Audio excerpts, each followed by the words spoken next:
सांबादिक माने होउचंदी गणतंत्रर जाग्रत प्रहरी। प्रतिदिन घटना दुर्घटना दुर्नीति एवं सचेतनता वार्ता को जनसाधारण पहुँचाइबार सांबादिक मानक ही दायित्व निर्वाह करिथांती।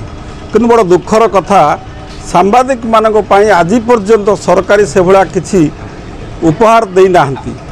निकटरे आमे 2018 मसीह दीर्घ 12 दिन रु 21 दिन धरी धारणा देलु 12 दफा दाबी नहीं।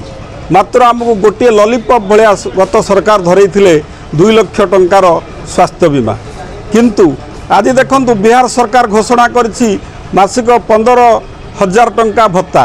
किंतु आम राज्य उत्कल सांबादिक संघ आज सांबादिक मानकर समस्या पई सबुबेल पई लड़ाई जारी रखिछि।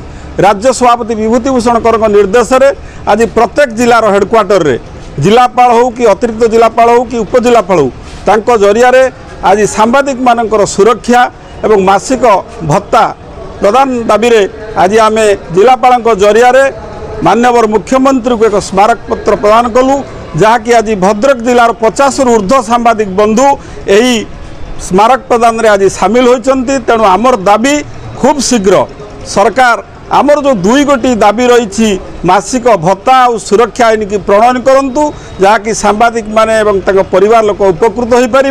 ये जो मासिक जो स्वास्थ्य बीमा जो वर्ष को दिया जाउछि गोपबंधु स्वास्थ्य बीमा 2 लाख रु 5 लाख टंका वृद्धि होगा बड़ कथा नुहे। बड़ कथा होछि जो 25 वर्ष पिला मानकु बाद दिया जाइछि से 25 वर्ष तो पिला मानकु शामिल करिबा एवं बापा मां को शामिल करा जाउ।